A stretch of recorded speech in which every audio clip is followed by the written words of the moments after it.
আসসালামু আলাইকুম প্রিয় শিক্ষার্থীরা। আজকে যুক্তিবিদ্যার এমন দুইটা অধ্যায় নিয়ে কথা বলবো যেগুলা প্রিভিয়াস যেই শর্ট সিলেবাস সেগুলোর অংশ ছিল না, কিন্তু বর্তমানে যে ফুল সিলেবাসে তোমরা পরীক্ষা দিবে সেটার অংশ। এবং সেই দুইটা অধ্যায় হলো যুক্তিবিদ্যা প্রথম পত্রের অষ্টম অধ্যায় প্রতীকী যুক্তিবিদ্যা এবং যুক্তিবিদ্যা দ্বিতীয় পত্রের অষ্টম অধ্যায় সম্ভাবনা। সম্ভাবনা বিষয়টা তোমরা মোটামুটি আগে থেকেই জানো, বিষয়টা একটু সহজ। এবং তোমাদের যাদের ক্লাস 9-10-এ তোমরা যারা ম্যাথ করছো, অবভিয়াসলি তোমরা ম্যাথ করছো, সেখানেও কিন্তু সম্ভাবনার একটা বিষয় ছিল।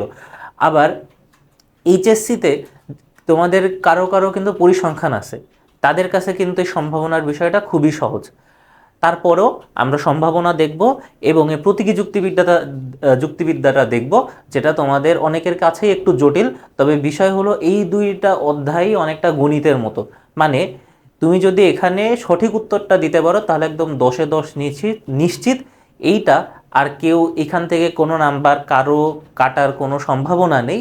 এবং আরেকটা যেটা বিষয়, অধ্যায়গুলো একটু ক্রিটিক্যাল বা একটু জটিল হলো এইখানে অল্প কয়েকটা কনসেপ্ট নিয়ে কথা বলা আছে।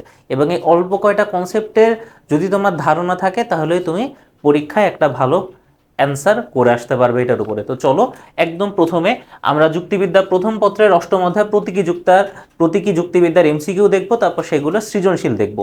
ওকে, প্রথমে দেখি যে সংযৌগিক বাক্যের প্রতীক কোনটি। সংযৌগিক বাক্যের প্রতীক কোনটি, তারপরে তার এইটা অ্যান্সার করার আগে আমরা 2 নাম্বারটার অ্যান্সার করি। দেখো, লালচে ধূসর বর্ণের মেঘ কোন ধরনের সংকেত? লালচে ধূসর বর্ণের মেঘ এটা কোন ধরনের সংকেত? গ্রাহক, শাব্দিক, কৃত্রিম নাকি প্রাকৃতিক? দেখো এখানে কি বলছে যে লালচে ধূসর বর্ণের মেঘ, তাহলে মেঘ মেঘ তো প্রাকৃতিক একটা জিনিস, তাই না? তাহলে স্বাভাবিকভাবে উত্তর কি হবে? উত্তর হবে এই যে প্রাকৃতিক। উত্তর কি হবে? এই যে প্রাকৃতিক। তাহলে দেখো এইখানে যেটা আমরা প্রথমে স্কিপ করে আসলাম যে সংযোগিক বাক্যের প্রতীক, এই যে প্রতীকী যুক্তিবিদ্যা, স্বাভাবিকভাবে আমাদের বেশ কিছু প্রতীক সম্পর্কে জানতে হবে। সেইগুলা আমরা এখানে দেখব যে প্রতীকের নামগুলাকে টোটাল এখানে আমরা 5টা প্রতীক নিয়ে জানবো। প্রথমে আছে বিন্দু বা ডট, ফলা বা ভেল, নাল বা হর্ষু, ত্রিরেখা সমমান, ঢেউ বা টিল। ইংরেজি নামগুলা জানলে ভালো, না নামলেও খুব একটা সমস্যা নেই। তবে যেই বিষয়টা জানতে হবে সেটা যে প্রতীকের নামগুলা কি কি, সেইগুলা প্রতীক কি কি, এবং এটা আসলে বাক্যে কিভাবে কাজ করে। যেরকম এই যে যখন ডট থাকবে তখন এবং ও আর আমরা সেই বাক্যে দেখতে পারবো। যখন এই যে ভেল থাকবে তখন অথবা, বা, কিংবা এই ধরনের ওয়ার্ড থাকবে। যখন হলো গিয়ে নাল বা হর্ষু থাকবে তখন হলো গিয়ে যদি ডট ডট, তবে বা তাহলে, এই ধরনের ওয়ার্ড থাকবে। যদি ত্রিরেখা বা সমান মানে ইকুয়ালে তো আমরা দেখি 2টা দাগ, ত্রিরেখাতে 3টা দাগ থাকে, তখন ওই বাক্যগুলোতে আমরা দেখব যদি, এবং, কেবল যদি, এই ধরনের শব্দ। এবং ঢেউ বা টিল্ড এই বাক্যগুলো সাধারণত নেগেটিভ বাক্য হয় বা না সূচক বাক্য হয় বা নঙ্গার্থক বাক্য হয়। সেগুলোতে আমরা নয়, না, মিথ্যা, যে, এই ধরনের বাক্য দেখব। তো আমাদের এখানে কি জানতে চাইছে? সংযৌগিক বাক্য। তাহলে সংযৌগিক বাক্য, এই যে সংযৌগিক বাক্য, এখানে কোন ধরনের প্রতীক ব্যবহার করা হয়? এখানে এই যে ডট ব্যবহার করা হয়, এখানে ডট ব্যবহার করা হয়। তাহলে উত্তর কি হবে? উত্তর হবে এইটা। এই যে চার্ট, এটা কিন্তু আমাদের খুব ভালোভাবে জানতে হবে, খুব ভালোভাবে জানতে হবে। এই বিষয়গুলোটা যদি আমরা না জানি বা এই চার্টটা যদি আমাদের নখদর্পণে না থাকে তাহলে কিন্তু এই অধ্যায় থেকে অ্যান্সার করে আসা কি ইম্পসিবল। তাহলে এই যে যেই বাক্যগুলো আছে, প্রতীকগুলো আছে, প্রতীকের নামগুলো আছে, এটা একটা চার্টে দেওয়া আছে। তো চলো এটা আমরা একটু বড় বিস্তারিত দেখব, তার আগে এমসিকিউ গুলো দেখে আসে আরো কিছু। যুক্তিবিদ্যার প্রতীকের ব্যবহার কি? চিন্তা ও শ্রম বাড়িয়ে দেয়, যুক্তির নিয়মাবলী প্রয়োগে অসম্ভব করে তোলে, সিদ্ধান্ত নিতে অসুবিধা করে তোলে, জটিল যুক্তি সহজ করে। এই বিষয়গুলোর মাধ্যমে যুক্তিবিদ্যাতে আমরা আগে কি দেখছি যে বাক্যের মাধ্যমে বিষয়গুলোকে প্রকাশ করা হতো, তাই না? যুক্তিবিদ্যা এখনো বাক্যের মাধ্যমে বিষয়গুলো প্রকাশ করে, কিন্তু আরেকটু অ্যাডভান্স লেভেলের বা উন্নত লেভেলের যে যুক্তিবিদ্যা সেখানে কিন্তু প্রতীকের ব্যবহার করা হয় এবং এর মাধ্যমে কি হয়? জটিল যুক্তি সহজ করে তোলে। কি করে? জটিল যুক্তি সহজ করে তোলে। তারপরে প্রতীকী যুক্তিবিদ্যা ও সনাতনী যুক্তিবিদ্যার মধ্যে পার্থক্য কি? গুণগত, পরিমাণগত, বস্তুগত নাকি আকারগত? গুণগত, পরিমাণগত, বস্তুগত নাকি আকারগত? মূল যে পার্থক্যটা সেটা কি? সেটা হলো আকারগত পার্থক্য। তার কারণ হলো প্রতীকী যুক্তিবিদ্যায় আমরা এই যে দেখো এই ধরনের কিছু সিম্বল ব্যবহার করি, তারপরে ট্রুথ বোঝানোর জন্য টি ব্যবহার করি, ফলস বোঝানোর জন্য এফ ব্যবহার করি, আবার আমরা এ বি সি এরকম কিছু চিহ্ন ব্যবহার করি, তারপরে আমরা এক্স ওয়াই জেড এই ধরনের কিছু চিহ্ন ব্যবহার করি। এতে কি হচ্ছে, এতে সনাতনী যুক্তিবিদ্যার সাথে আধুনিক যুক্তিবিদ্যার এক ধরনের পার্থক্য দেখা যাচ্ছে। এবং পার্থক্যটা কেমন, পার্থক্যটা আকারগত পার্থক্য বা ডিফারেন্স। অথবা বা কিংবা যোজকের প্রতীক কোনটি, তাহলে আমরা আবার দেখো সে জায়গায় ফিরে যাই, এই যে অথবা বা কিংবা এইটার প্রতীক কোনটা, এইটার প্রতীক কিন্তু এই যে ভি চিহ্ন বা ভেল চিহ্ন বা ফলা চিহ্ন, এই যে বাংলায় যে আমরা ফলা বলি না, সেই ফলা চিহ্ন। তাহলে উত্তর কি হবে, উত্তর হবে এই যে ভি বা ভেল চিহ্ন বা ফলা চিহ্ন। এটা কিন্তু আসলে ভি না, আমাদের বলার সুবিধার্থে আমরা অনেক সময় ভি বলে থাকি, তার কারণ এটা দেখতে ইংরেজি বর্ণ ভি এর মতো। আচ্ছা, হয় মেসি নতুবা রোনালদো ম্যান অফ দ্য ম্যাচের পুরস্কার পাবে, হয় মেসি নয় রোনালদো ম্যান অফ দ্য ম্যাচের পুরস্কার পাবে, যুক্তিবাক্যটির প্রতীক কি রূপ কোনটি। তাহলে দেখো এইটা কি, এটা হলো গিয়ে এক ধরনের যুক্তিবাক্য, এটা কি, এটা হলো গিয়ে এক ধরনের যুক্তিবাক্য। এবং এটা কোন ধরনের যুক্তিবাক্য, এটা এখানে কোন ধরনের ট্রেডিশন আমরা দেখতেছি, এখানে আমরা সনাতন ট্রেডিশনটা দেখতেছি, এখানে আমরা সনাতন ট্রেডিশন দেখতেছি। কিন্তু এর মাধ্যমে এইখানে যেই যেই জিনিসগুলা বলা আছে, এখানে যেই যেই জিনিসগুলা বলা আছে, এটা কি বোঝায়, এটা বর্তমানে যে আধুনিক যুক্তিবিদ্যা সেইটাকে বোঝায়। তার কারণ কি, এখানে বিভিন্ন ধরনের প্রতীক ব্যবহার করা হয়েছে, যে পি কিউ ডট, তারপরে তিনটা দাগ, তারপরে কি এই যে এই দাগ, আবার এই দাগে যে বিভিন্ন ধরনের দাগ বা প্রতীক ব্যবহার করা হচ্ছে সেটা। তো যাই হোক, হয় মেসি নতুবা রোনালদো ম্যান অফ দ্য ম্যাচের পুরস্কার পাবে, যুক্তিবাক্যের প্রতীকী কেমন হবে। তাহলে এই যে দেখো নিয়ম এখানে আছে, হয় ডট ডট নতুবা, তাহলে হয় ডট ডট নতুবা।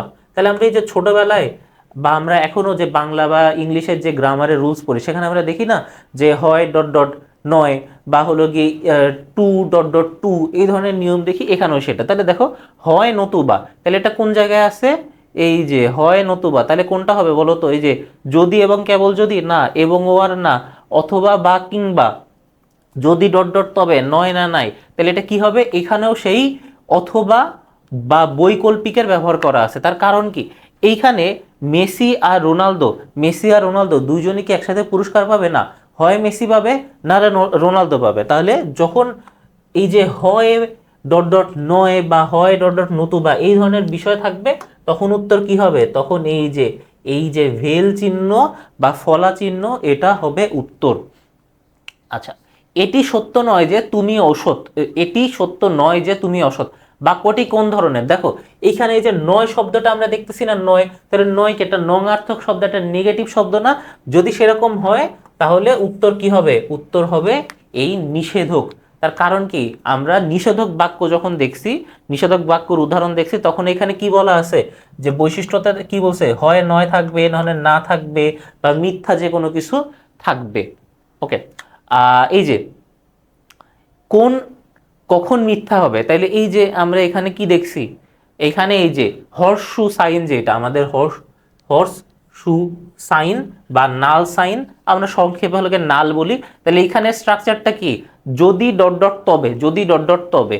আচ্ছা, তাহলে পি নাল কিউ কখন মিথ্যা হবে, পি নাল কিউ কখন মিথ্যা হবে, তোমার পূর্বক সত্য এবং অনুগ সত্য হলে, মানে দুইটাই সত্য হলে, পূর্বক মিথ্যা এবং অনুগ মিথ্যা হলে, দুইটাই মিথ্যা হলে, পূর্বক সত্য এবং অনুগ মিথ্যা হলে, মানে প্রথমটা সঠিক তারপর একটা ভুল হলে, পূর্বক মিথ্যা এবং অনুগ সত্য হলে, মানে প্রথমটা ভুল পরেরটা সঠিক হলে। এইটার যে নিয়ম সেটা হলো, যদি প্রথমটা সঠিক থাকে এবং পরেরটা যদি মিথ্যা থাকে, তাহলে কি সেটা মিথ্যা হবে। ট্রুথ টেবিলের মাধ্যমে আমরা একটু পরে সেটা দেখব।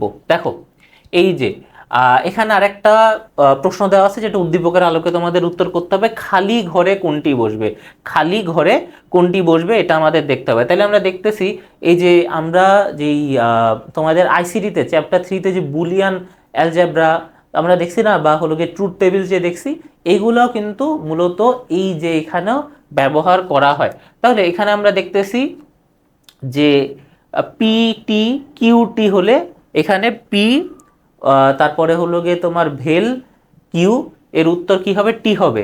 তারপরে টি আর এফ এইখানে কি হবে, এখানে ব্ল্যাঙ্ক দেওয়া আছে, এটা আমাদের উত্তর লাগবে। এফ আর টি হইলে উত্তর কি হবে, টি হবে। আর এফ আর এফ হইলে উত্তর কি হবে, এফ হবে। এইখানে যেটা উত্তর হবে সেটা হলো টি, এখানে উত্তর কি হবে, এখানের উত্তর হবে টি। তাহলে এই যে টি এটার উত্তর, তাহলে খালি ঘরে কোনটা বসবে? টি বসবে, খালি ঘরে টি বসবে। এই ধরনের যে চার্টগুলো আছে বা টেবিলগুলো আছে এগুলো কিন্তু তোমাদের মুখস্থ করতে হবে, মনে রাখতে হবে যে পি আর কিউতে কোনটা থাকলে এখানে রেজাল্টে কি বসবে।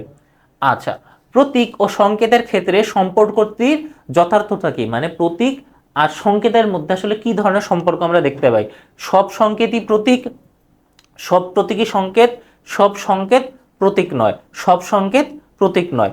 এখানে যেটা সেটা হলো যে আমরা এটাই উত্তরে যাওয়ার আগে এখানে যেটা লেখা আছে সেটা যদি একটু দেখি, যে যে কোনো কিছু বা অন্য কিছুকে নির্দেশ করে, যে কোনো কিছু যা অন্য কিছুকে নির্দেশ করে তাই সংকেত। তাহলে এখানে দেখো আমরা সংকেতের একটা সংজ্ঞা পেয়ে গেলাম, যে সংকেত বলতে আসলে কি বোঝানো হয়। আর মানুষ যখন নিজেদের ব্যবহারের সুবিধার্থে কোনো নির্দিষ্ট অর্থ দিয়ে কোনো চিহ্ন তৈরি করে তখন তাকে কি বলে? তখন তাকে বলা হয় প্রতীক, তখন তাকে বলা হয় প্রতীক। এজন্য যুক্তিবিদ্যায় একটি বিখ্যাত কথা প্রচলিত আছে, সব প্রতীকী সংকেত কিন্তু সব সংকেত প্রতীক নয়, সব প্রতীকী সংকেত কিন্তু সব সংকেত প্রতীক নয়। তাহলে দেখো সব সংকেতই প্রতীক, এই যে সব সংকেতই প্রতীক, তাহলে এটা কি ঠিক আছে? এটা তো ঠিক নাই, তাই না? এই যে দেখো এখানে কি বলছে, সব প্রতীকী সংকেত কিন্তু সব সংকেত প্রতীক নয়। এখানে বলছে কি সব সংকেত প্রতীক, তাহলে এটা তো হবে না। তাহলে সব প্রতীকী সংকেত, এই যে সব প্রতীকী সংকেত বলছে, তাহলে এটাও ঠিক আছে। সব সংকেতই, সব সংকেত প্রতীক নয়, তাহলে এটাও ঠিক আছে। তাহলে উত্তর কি হবে? উত্তর হবে 2 আর 3, উত্তর হবে এই যে তোমার 2 আর 3। দেখো এখন আমরা এই যে এইখানে যে কয়েকটা বাক্যের নাম আমরা দেখছি না, যে সংযোগিক বাক্য, বৈকল্পিক বাক্য, প্রাকল্পিক বাক্য, সমান বা দ্বি প্রাকল্পিক বাক্য এবং নিষেধক বাক্য, এই বাক্যগুলা আমরা আরেকটু বিস্তারিত দেখব যে এখানে আসলে কিরকম কি হয় এবং এগুলোর ট্রুথ টেবিল আসলে কি। এই যে দেখো এখানে যে পূরণ করার যেটা না, এটা কিন্তু আমরা এখানেও দেখতে পাচ্ছি। এই যে দেখো এখানে দ্বিতীয়টা কি ছিল?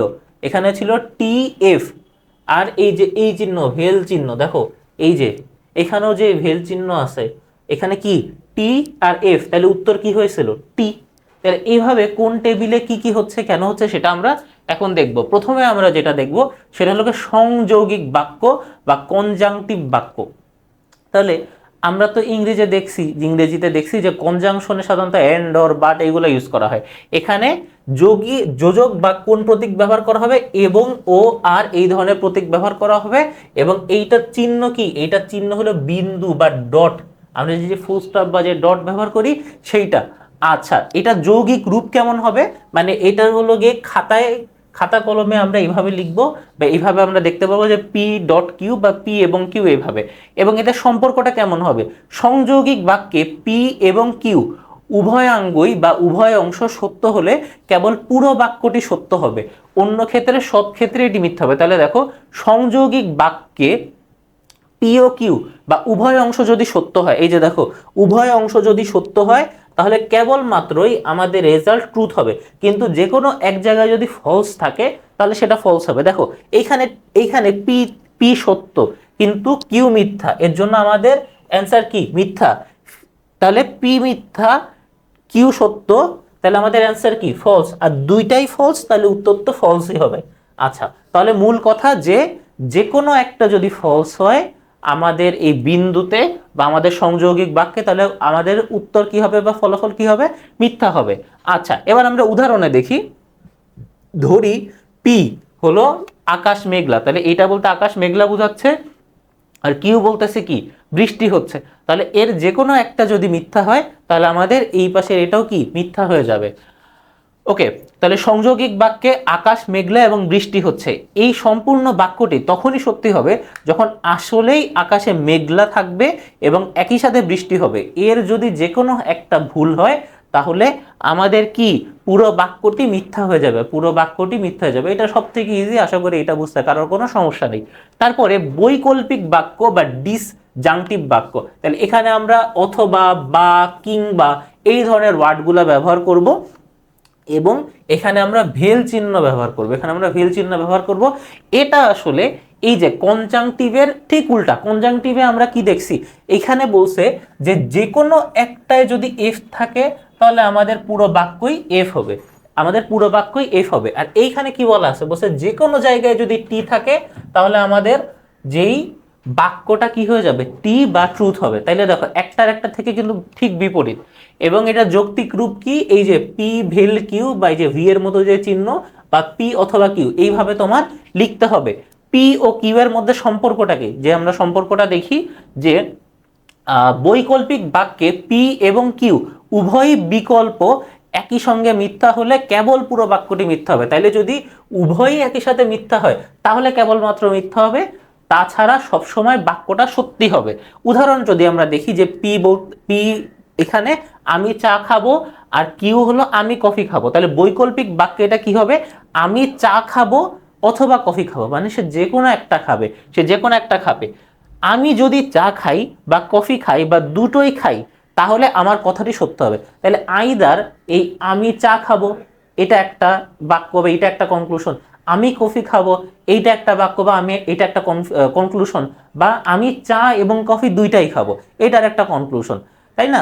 তাহলে যে কোনো একটার কথা যদি উল্লেখ থাকে তখন সেটা সত্য হবে, এবং যখন কোনোটার কথা উল্লেখ থাকবে না, যখন কোনোটার কথা এই যে উল্লেখ থাকবে না, দুইটাতেই এফ থাকবে, কেবলমাত্র তখনই আমাদের রেজাল্ট কি হবে, আমাদের রেজাল্ট এফ হবে। এইটাও খুবই ইজি, কোনো কনফিউশন নাই। আচ্ছা, প্রাকল্পিক বাক্য বা কন্ডিশনাল, প্রাকল্পিক মানে একটার একটার উপর কি ডিপেন্ডেন্ট, যদি এটা হয় তবে ওটা হবে, যদি সেটা হয় তাহলে ওইটা হবে, এরকম। আচ্ছা, যদি ডট ডট তবে, যদি ডট ডট তাহলে ইত্যাদি তে এই ধরনের প্রতীক আমরা ব্যবহার করব, এবং এগুলার এটার প্রতীকের নাম কি, এটা প্রতীকের নাম হলো গিয়ে নাল বা হর্স শু। যে হর্স থাকে না, যে হর্স ঘোড়া, সে এক ধরনের, তার যে পায়ের নিচে এক ধরনের জুতা মতো এক ধরনের জিনিস পরানো থাকে, সেটা সাধারণত যে এই চিহ্নর সাথে এই চিহ্নর মতো দেখতে হয়, এটাকে অনেকেই হলো গিয়ে লাকের প্রতীক হিসাবে দেখানো হয়। এখন এই চিহ্নটাকে যদি আমরা একটু এই পাশে ঘুরাই দেই তাহলে কি হয়ে যাবে, এই চিহ্নটা এরকম হয়ে যাবে, এবং এই চিহ্নটাকে বলা হয় নাল চিহ্ন বা হর্স শু চিহ্ন। এটা যদি ডট ডট তবে বা এই ধরনের ক্ষেত্রে ব্যবহার করা হয়।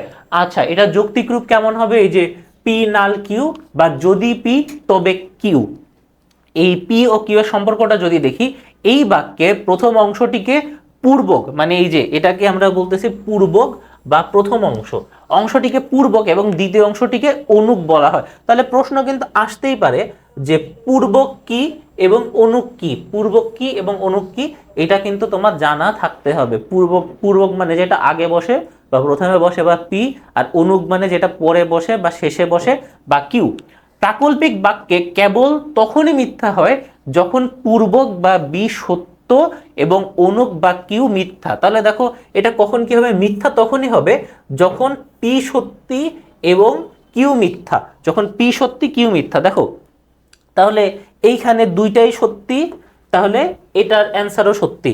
এখানে টি মানে পি বা পূর্বক সত্যি আর অনুক মিথ্যা, তাহলে উত্তর মিথ্যা। তাহলে কেবলমাত্র এই যে এইখানেই কি হবে, এইখানেই মিথ্যা হবে, তাছাড়া যা যা আছে, প্রথমে যদি মিথ্যা হয় পরে যদি সত্যি হয় তাও সত্য, প্রথমে যদি মিথ্যা হয় পরে যদি মিথ্যা হয় তাও সত্য। কেবলমাত্র প্রথমে বা পূর্বক যদি সত্যি থাকে এবং অনুক যদি মিথ্যা থাকে, কেবলমাত্র তখনই আমাদের বাক্যটা বা আমাদের কনক্লুশনটা কি হবে, আমাদের সিদ্ধান্তটা কি হবে, মিথ্যা বা ফলস হবে। তাহলে উদাহরণ দেখি যে তুমি আসো আমি যাব, তাহলে পি বোঝাচ্ছে তুমি আসো, কিউ বোঝাচ্ছে আমি যাব। প্রাকল্পিক বাক্যের যদি উদাহরণ দেখি যে যদি তুমি আসো তাহলে আমি যাব, তাহলে আমার আশা মানে আমার যাওয়াটা কিসের উপর ডিপেন্ড করতেছে, তোমার আসার সাথে। তাহলে তুমি যদি না আসো তাহলে আমি যাব না, বিষয়টা এরকম হয়ে যাচ্ছে। দেখো তুমি এলে এবং আমি গেলে বাক্যটি সত্য, এই যে তুমি এলে এবং আমি গেলে বাক্যটি সত্য, কিন্তু তুমি এলে আর আমি গেলাম না, তাহলে কি কথার হলো গিয়ে বরখেলা হচ্ছে, তাহলে মিথ্যা হচ্ছে। তাহলে মিথ্যা মানে কি, এফ। তাহলে এই যে তুমি যদি আসো আর আমি যদি না যাই তাহলে বাক্যটা মিথ্যা। এর জন্য কেবলমাত্র এখানেই আমাদের এফ বসবে, এবং বাকি নাল বা হর্স শুতে আর যেইগুলো আছে বা টি টি হইলেও টি হবে, এফ টি হইলেও টি হবে, এফ এফ হইলেও টি হবে। কেবলমাত্র প্রথমে যদি টি থাকে, পূর্বক যদি টি হয়, অনুক যদি এফ হয়, তাহলে আমাদের সিদ্ধান্ত বা আমাদের কনক্লুশন কি হবে, এফ হবে। 4 নাম্বার সমমান বা দ্বি প্রাকল্পিক বাক্য বা বাই কন্ডিশনাল। তাহলে আমাদের কন্ডিশন এখানে কি, দুই বা দুইয়ের অধিক, এরকম। যদি এবং কেবল যদি ইত্যাদি এই ধরনের ওয়ার্ডগুলো ব্যবহার করা হবে এবং এইটার প্রতীক হলো সমমান। যেরকম আমরা ইকুয়াল চিহ্ন দেখি না, এরকম দুইটা দাগ দিয়ে দুইটা প্যারালাল চিহ্ন, এখানে জাস্ট তিনটা প্যারালাল চিহ্ন হবে, এখানে জাস্ট তিনটা প্যারালাল চিহ্ন হবে। যৌক্তিক রূপ এখানে কেমন হবে, এখানে যে পি, তারপরে হলো যে সমমান প্রতীক, তারপরে কিউ বা পি যদি এবং কেবল যদি কিউ। পি ও কিউ এর সম্পর্কটা আসলে কেমন হয়, দ্বি প্রাকল্পিক বাক্যে পি এবং কিউ উভয়ের মানই এক হলে, তাহলে উভয়ের মানই যদি এক হয় অর্থাৎ উভয় সত্য বা উভয় মিথ্যা হলে পুরো বাক্যটি সত্যি হবে, না হলে মিথ্যা হবে। তাহলে আমাদের আইদার পূর্বক বা অনুক সত্যি হতে হবে বা আমাদের আইদার পূর্বক বা অনুক দুইটাই মিথ্যা হতে হবে। কেবলমাত্র এই সময়ে আমাদের এই উত্তরটা টি হবে, বাকি সবসময় এফ হবে। এই যে দেখো, দুইটা টি উত্তর টি, দুইটা এফ উত্তর টি, একটা টি একটা এফ উত্তর এফ, একটা এফ একটা টি উত্তর এফ। আচ্ছা, তাহলে উদাহরণ আমরা দেখি। ধরি বা পি বলতেছে তুমি পরীক্ষায় পাশ করবে, তাহলে পি বলতে বোঝাচ্ছে তুমি পরীক্ষায় পাশ করবে এবং কিউ বলতে বোঝাচ্ছে তুমি ভালোভাবে পড়াশোনা করো। তাহলে কেবলমাত্র তুমি যদি পরীক্ষায় পাশ করো তার মানে কি তুমি ভালোভাবে পড়াশোনা করছো, বা তুমি যদি পরীক্ষায় পাশ না করো তাহলে কি তুমি ভালোভাবে পড়াশোনা করো নাই। তাহলে এই যে এই দুইটা সত্যি হলো। কিন্তু যদি এরকম হয় যে তুমি পরীক্ষায় পাশ করছো কিন্তু ভালো করে পড়াশোনা করো নাই, তাহলে এটা কি ভুল। আর যদি এরকম হয় যে তুমি পরীক্ষায় পাশ করোনি কিন্তু তুমি ভালোভাবে পড়াশোনা করছো, এটাও ভুলবে, এটাও অবিশ্বাস্য, তাই না? কোনটা সত্য বা কোনটা অবিশ্বাস্য? তুমি ভালো মতো পড়াশোনা করছো, তুমি পরীক্ষায় পাশ করছো, তুমি ভালো মতো পড়াশোনা করো নাই, তুমি পরীক্ষায় পাশ করো নাই, এই দুইটা সত্যি। দেখো এখানেও এই একই কথা বলা আছে, এটা বোঝাচ্ছে সমমানকে। এবং লাস্টলি নিষেধক বাক্য বা নেগেটিভ, যেটা সব থেকে সহজ বোঝার, এবং এটার এই যে ট্রুথ টেবিলও দেখো একদম ছোট। তাহলে এখানে প্রতীক কি স্বাভাবিকভাবে নেগেটিভ, তাহলে নয়, না বা এরকম না সূচক শব্দ, এবং এটার প্রতীক হলো এই যে নেগেশন বা টিল্ড।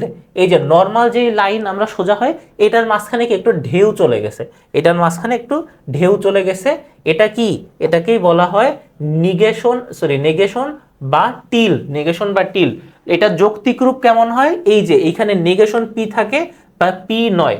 এটা সম্পর্ক কি, নিষেধক বাক্য মূলত দুটি বচনের মধ্যে সংযোগ স্থাপন করে না, বরং এটি একটি বচনের মানকে উল্টে দেয়। তাহলে এখানে মূলত সম্পর্ককে বোঝাচ্ছে না, কি করতেছে, যে বচন বা যে কথাটা সেটার মান বা ভ্যালুটাকে কি উল্টাই দিচ্ছে, ভ্যালুটাকে উল্টাই দিচ্ছে। পি সত্য হলে নেগেশন পি মিথ্যা হবে এবং পি নেগেশন পি সত্য হবে। উদাহরণ যদি দেখি যে পি লোকটি সৎ, তাহলে যদি আমরা নেগেশন পি ইউজ করি তাহলে এমন নয় যে লোকটি সৎ, তাহলে এটা বোঝাচ্ছে কি লোকটি সৎ নয়। তাহলে দেখো এই যে পি যেটাকে বলতেছে লোকটি সৎ, তাহলে পি এর আগে যদি আমরা এই যে একটা নেগেশন চিহ্ন দিয়ে দিই তাহলে মিনিং চেঞ্জ করে কি হয়ে যাচ্ছে, লোকটি সৎ নয় বা লোকটি অসৎ বা এরকম আর কি বিষয়টা। তবে যেহেতু নেগেশন বাক্য বা নিষেধক বাক্য বা নেগেটিভ বাক্য, তোমার বাক্যে অবশ্যই নয় বা না এই ওয়ার্ডগুলা থাকতে হবে ম্যান্ডেটরি। আচ্ছা, তাহলে দেখো যে এইখানে পি, পিতে কি টি আর নেগেশন পি, তাহলে এইখানে যেহেতু এটা নেগেশন পি তার মানে কি এইখানে যা আছে নেগেশনের কারণে মান উল্টায় যাবে, তাহলে এখানে টি থাকলে কি হয়ে যাবে, এখানে ফলস হবে, এইখানে ফলস থাকলে এইটা টি বা ট্রুথ হয়ে যাবে। তাহলে এই গেল আমাদের বাক্য, এই গেল আমাদের হিসাব নিকাশ, এই গেল আমাদের এই অধ্যায়ে যা যা বোঝার তা। এখন আমরা ডিরেক্ট সিকিউয়ে চলে যাই, চলো। দৃশ্যকল্প 1, এ, তারপরে যে বি, তারপরে যে ভেল ওয়াই, তারপরে আবার হলো গিয়ে তাদের মধ্যে কিসের একটা ডটের সম্পর্ক, তারপর বি ভেল এক্স, তারপরে এই যে নেগেশন চিহ্ন, এই যে মাত্র যেটা দেখলাম এই যে নেগেশন চিহ্ন ওয়াই, যেখানে এ ও বি সত্য, তাহলে এইখানে এই যে এ আর বি এর মান যেগুলা, এগুলা হলো গিয়ে ট্রুথ, আর এক্স আর ওয়াই এর যে মান যেগুলা এগুলা কি ফলস। আচ্ছা, তারপরে দৃশ্যকল্প 2 কি বলতেছে, নেগেশন পি ডট কিউ, তারপরে এই যে তোমার সমমান নেগেশন পি ভেল নেগেশন কিউ। তাহলে এইগুলাকে আমরা একটু বিস্তারিতভাবে একটু ভেঙে ভেঙে দেখব।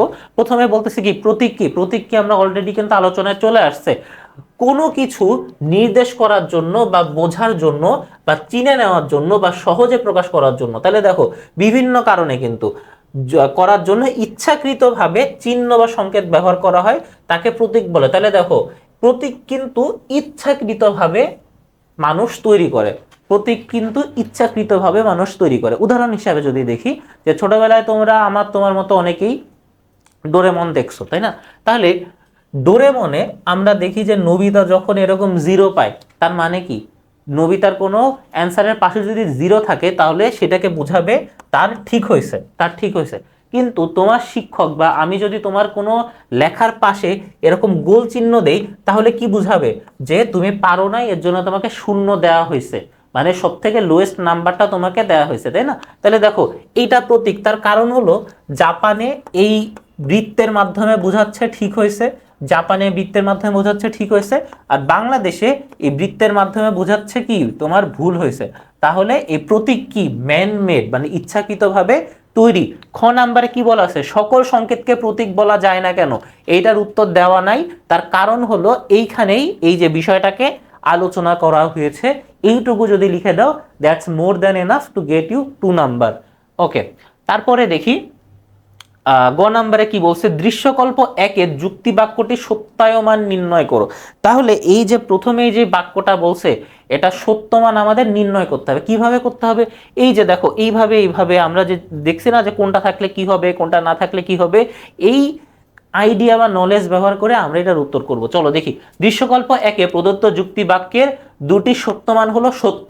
তাহলে এইটা আমরা কিভাবে বললাম?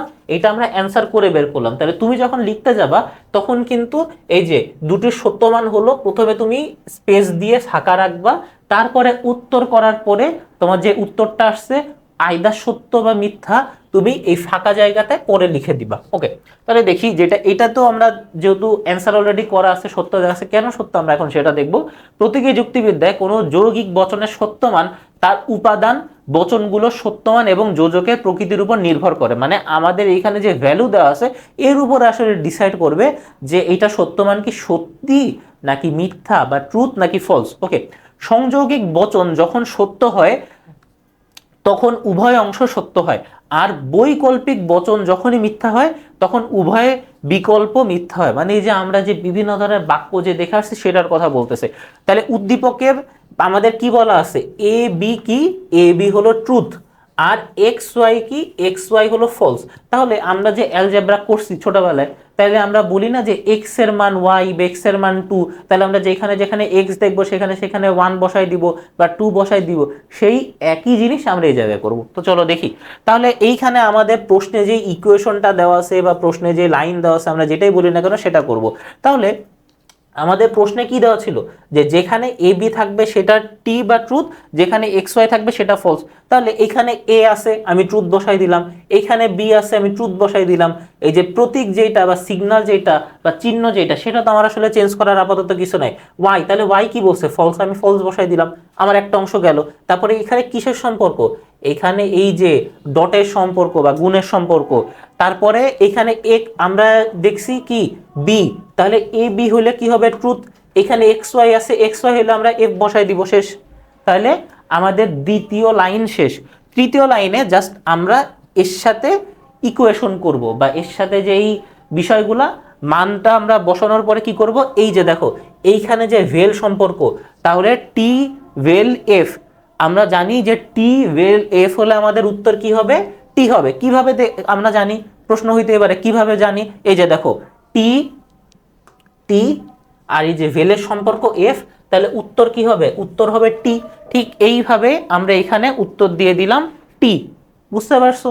আশা করি কোনো সমস্যা নেই। তারপরে এই যে এফ নেগেশন এফ, তাহলে এফ নেগেশন এফ কি হবে? এফ নেগেশন এফ হবে আমাদের এফ। এফ নেগেশন এফ কি হবে? এফ নেগেশন এফ হবে এফ, এই যে বসাই দিলাম।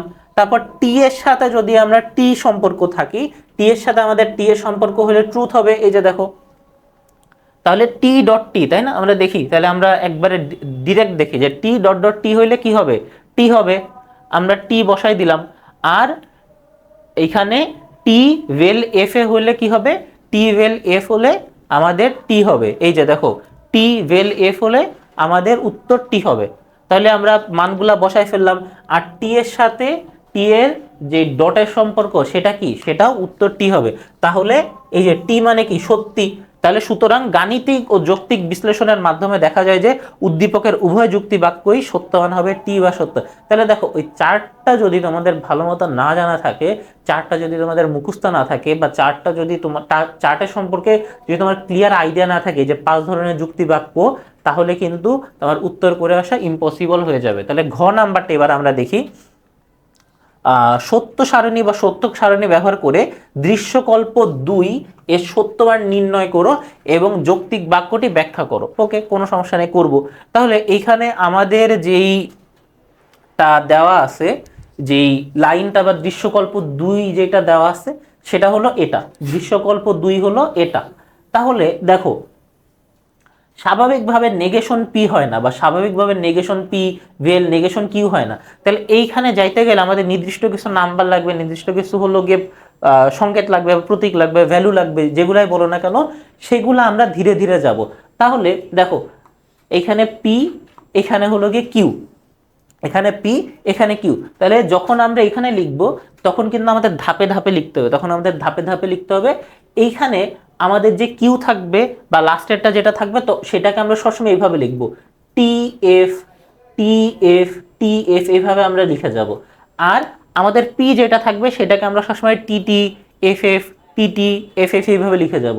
এই যে দেখো TT F F TT F F এভাবে আমরা কি লিখে যাব। তারপরে এইটা আমরা নেগেশন করব। তার কারণ কি, এখানে দেখো আমাদের কিন্তু পি আর কিউ এর নেগেশন নাম্বার চাইছে। তাহলে নেগেশন কি হবে, নেগেশন হলো পি যেটা নেগেশন তার উল্টা, কিউ যেটা নেগেশন তার উল্টা। তাহলে দেখো এখানে পি কি ছিল, ট্রুথ ছিল, তাহলে নেগেশন এফ হবে। এখানে পি কি ছিল, ট্রুথ ছিল, নেগেশন এফ হবে। এখানে এফ পি ছিল এফ, তাহলে নেগেশন টি হবে। এইখানে পি এফ ছিল, নেগেশন টি হবে। ঠিক একইভাবে এইখানে জাস্ট আমরা এটার মানকে উল্টায় দিব, এটার মানকে উল্টায় দেব। তাহলে দেখো এইখানে কি হচ্ছে, এখানে পি আর কিউ এর ডটের সম্পর্ক বা গুণের সম্পর্ক যেটাই করো না কেন, তাহলে আমরা জানি কি যে যে কোনো জায়গায় যদি একটা এফও থাকে তাহলে উত্তর এফ হবে। তাহলে দেখো এইখানে দুইটা টি আছে, তাহলে উত্তর কি হবে, টি হবে। ভেরি ইজি, উত্তর কি হবে, টি হবে। কিন্তু এই যে নিচের যে তিনটা, এখানে আমরা দেখি, এখানে একটা এফ, এখানে একটা এফ, আর এখানে দুইটা এফ। তাহলে আমরা জানি যে ডটের সম্পর্কে কি হবে, যদি একটা এফও থাকে বা যে কোনো জায়গায় এফ থাকে তাহলে উত্তর কি হবে, এফ হবে। এই যে দেখো সেই ধারাবাহিকতায় উত্তর কি এফ হয়ে গেছে, সেই ধারাবাহিকতায় উত্তর এফ হয়ে গেছে। তারপরে এইখানে দেখো পি ডট কিউ এর যে সম্পর্ক, এটাকে আমাদের নেগেশন করতে হবে। পি আর কিউ এর যে সম্পর্ক, এটাকে আমাদের নেগেশন করতে হবে। তাহলে নেগেশন কিভাবে করব, তাহলে এইখানে যে ভ্যালু পাইছি সেটাকে আমার জাস্ট এই যে উল্টাই দিতে হবে, এখানে যে ভ্যালু পাইছি সেটাকে উল্টাই দিতে হবে। তাহলে এখানে কি ছিল, টি ছিল, এফ হয়ে যাবে। আর এই যে এই তিনটায় এফ আছে, এখানে টি হয়ে যাবে। তাহলে দেখো যে হঠাৎ করে এরকম একটা চার্ট দেখলে কিন্তু ভুলায় যাবে, কিন্তু যখন তুমি ধাপে ধাপে করবা তখন সেটা ভেরি ইজি।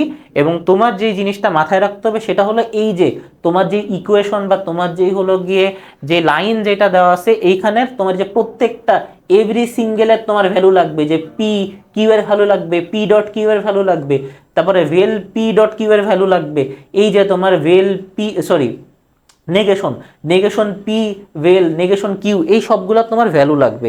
এই সবগুলার কি তোমার ভ্যালু লাগবে। এই ভ্যালু লাগানোর জন্য তাহলে সবগুলার ভ্যালু তোমার ধীরে ধীরে পাইতে হবে। এরকম করে এখানে আমরা দেখছি, প্রথমে পি দেখছি, তারপরে কিউ দেখছি, তারপরে নেগেশন পি দেখছি, নেগেশন কিউ দেখছি, পি ডট কিউ দেখছি, নেগেশন পি ডট কিউ দেখছি, তাই না? এবার আমরা দেখবো যে নেগেশন পি ভেল কিউ, নেগেশন পি ভেল কিউ। তাহলে এই যে দেখো এখানে নেগেশন পি ভেল কিউ হলে আমাদের প্রথমটা এফ আসতেছে, তার পরের গুলা এই যে এইগুলার মতোই সব টি হয়ে যাচ্ছে, এইগুলার মতোই সব টি হয়ে যাচ্ছে। তার কারণ হলো এই যে ভেলেরটাই কি বলা ছিল, ভেলেরটাই বলা ছিল যে একটা টি থাকলেও টি হবে, একটা টি থাকলেও টি হবে, কেবলমাত্র দুইটা এফ থাকলে উত্তর এফ হবে। দেখো এখানে দুইটা এফ আছে, এখানে দুইটা এফ আছে, এর জন্য এখানে এফ হয়েছে। আর বাকিগুলা যেহেতু টি আছে আমাদের উত্তর টি হবে। তারপরে এই যে সব কয়টার যে ভ্যালু, এই সব কয়টার ভ্যালু আমরা যদি জাস্ট জায়গায় জায়গায় বসাই দেই তাহলে আমরা এই উত্তর পেয়ে যাব which is T, which is কি টি। এভাবেই কিন্তু আমরা উত্তরে আসতে পারি। আগে সত্যক সারণী দেখাই দিলাম, তারপরে আমরা দেখব যে আসলে কি লিখতে হবে, আসলে কি লিখতে হবে। এজন্য লেখার ক্ষেত্রে তোমার যেটা করতে হবে, যে কতটুকু তোমার উত্তর হবে সেই জায়গাটুকু একটু মোটামুটি আন্দাজ ফাঁকা রেখে তারপর তুমি এই বক্সটা করবা, এই বক্সের ভিত্তিতে তোমার অ্যান্সার করতে হবে। সত্য সারণী ব্যবহার করে দেখা যায় যে দৃশ্যকল্প 2 এর যৌগিক বাক্যটি সত্য সত্য বা টটোলজি বচন, টটোলজি বচন। আচ্ছা, সত্য সারণী হলো এমন একটি যান্ত্রিক পদ্ধতি যার মাধ্যমে কোনো বচন বা বচনাকারের সত্যমান প্রতিপাদন করা যায়, মানে এটা কি সত্যি না মিথ্যা এটা বের করা যায়। উদ্দীপকের দৃশ্যকল্প 2 এ 2টি বচন বর্ণ থাকায় স্মরণটিতে মোট 4টি সারি এবং 8টি স্তম্ভ দেখা যায়। তাহলে যদি দৃশ্যকল্প 2 এ যদি বচন বর্গ 2 থাকে, সরি তাহলে এটা আমাদের একটু মনে রাখতে হবে, যদি বচন বর্গ কত হয়, বচন বর্গ যদি 2 হয় তাহলে তোমার সারণী টোটাল কয়টা হবে, 4টি। মানে এই যে সারণী বা রো কয়টা হবে, 4টা, আর কলাম কয়টা হবে, 8টা। কলাম কয়টা হবে, 8টা। কলাম কয়টা হবে, 8টা। তাহলে দেখো জাস্ট স্কোয়ারের সম্পর্ক, মানে 2 এর গুণ 4, 4 এর গুণ কত, 8। এইভাবে তোমার ডবল ডবল করে বিষয়টা বাড়বে। সারণীর বাম পক্ষে সংযৌগিক বচনের নেতিকরণ এবং ডান পক্ষে পৃথক নেতিকরণের বৈকল্পিক রূপ স্থাপন করা হয়েছে। প্রতিটি সারিতে ও এর সম্ভাব্য সত্যমান বা টি বা এফ বসিয়ে দেখা যায় যে বাম পক্ষ ডান পক্ষের মানগুলো হুবহু মিলে যাচ্ছে। এর ফলে চূড়ান্ত স্তম্ভে দ্বি প্রাকল্পিক যোজকের নিয়ম অনুসারে প্রতিটি সারিতে টি পাওয়া যায়। এখানে একটু দেখো টেকনিক্যাল টার্মগুলো ইউজ করা হয়েছে, এই ধরনের টেকনিক্যাল টার্ম ইউজ করতে হবে, নাহলে কিন্তু দেখা যাবে যে হয়তো 1-2 মার্ক কম পেতে পারো। এখানে কিভাবে কি করা হয়েছে না করা হয়েছে সেটা এই জায়গায় ব্যাখ্যা দেওয়া আছে, যেটা আমরা অলরেডি করতে করতে দেখছি। এবং এখানে কি, এখানে ডি মর্গানের সূত্র ব্যবহার করা হয়েছে, এটা কিন্তু তোমাদের উল্লেখ করে দিতে হবে। যেটা যেরকম তোমরা চ্যাপ্টার আইসিটি চ্যাপ্টার 3 তে যেরকম ডি মর্গানের সূত্র দেখো, ট্রুথ টেবিল দেখো, বুলিয়ান অ্যালজেব্রা দেখো, ঠিক একই জিনিস কিন্তু এইখানে হয়ে গেছে। তাহলে আইসিটি চ্যাপ্টার 3 যদি তোমরা পারো, এটাও কিন্তু পারা কোনো বিষয় না।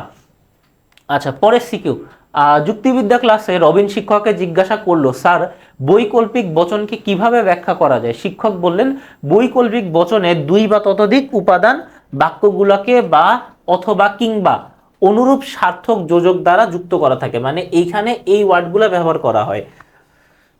যেমন এখানে 2টা লাইন দিছে, এ ওয়েল এক্স এবং 2 নম্বরে কি বলছে, পি ওয়েল কিউ প্রভৃতি বৈকল্পিক বচনের উদাহরণ, মানে এগুলো বৈকল্পিক বচনের এক্সাম্পল। তাহলে প্রতীক কাকে বলে? কোনো কিছুকে সংক্ষেপ বা ইশারায় প্রকাশ করার জন্য বা করার জন্য যে চিহ্ন বা সংকেত ব্যবহার করা হয় তাকে কি বলে? চিহ্ন বলে, সরি প্রতীক বলে। তারপরে সত্যতা ও বৈধতার মধ্যে 2টি পার্থক্য কি? 2টি পার্থক্য আমরা দেখব। সত্যতা যুক্তিবাক্যের গুণের সাথে সম্পর্কিত। তাহলে সত্যতা কিসের সাথে সম্পর্ক? যুক্তিবাক্যের গুণের সাথে সম্পর্কিত। অপরদিকে বৈধতা যুক্তিবাক্যের আকারের সাথে সম্পর্কিত। তাহলে দেখো, একটা ব্যক্তার্থ একটা জাতার্থ, তাই না? আচ্ছা, সত্যতা বাস্তবের সাথে মিলের উপর নির্ভর করে। তাহলে সত্যতা বাস্তবের সাথে কিসের উপর নির্ভর করে? সেখানে কি যে মিল আছে নাকি নাই তার উপর নির্ভর করে। কিন্তু বৈধতা যুক্তির নিয়মাবলী যথাযথ অনুসরণ করা হয়েছে কিনা সেটার উপর নির্ভর করে। মানে একটা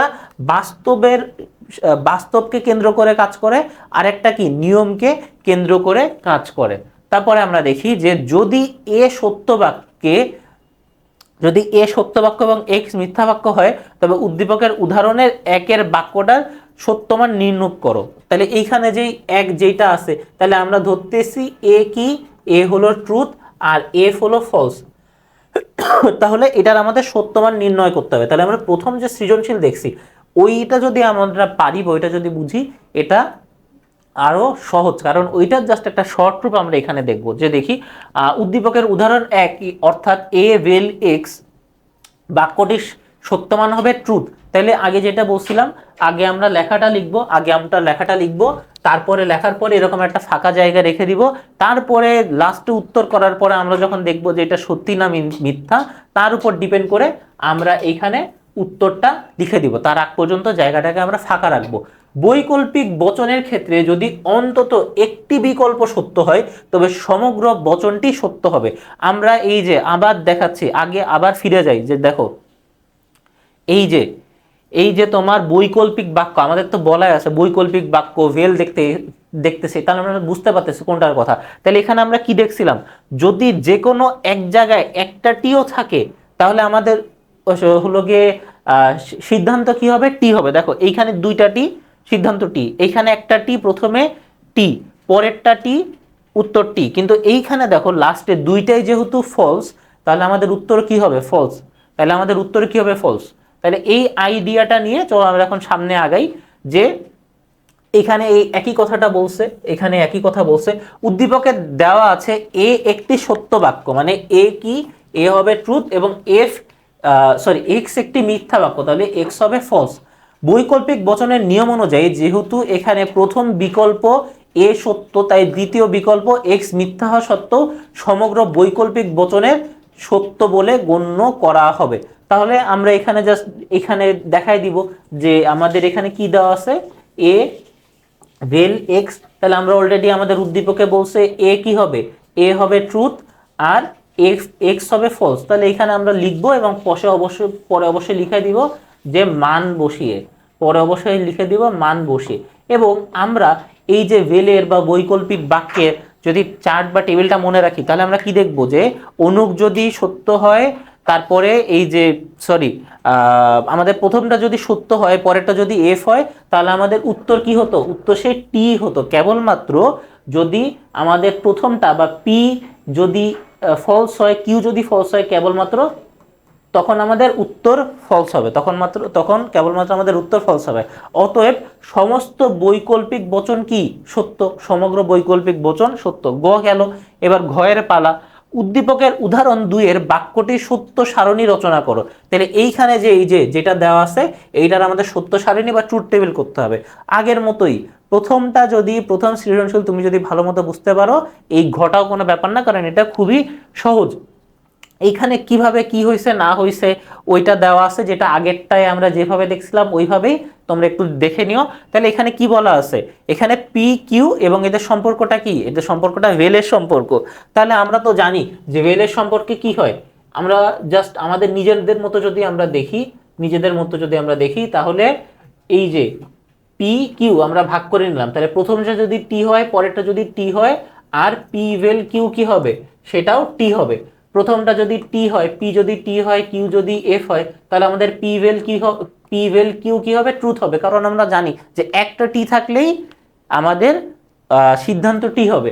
তাহলে যদি আমাদের পি এফ হয়, কিউ যদি টি হয়, আমাদের সিদ্ধান্তও টি হবে।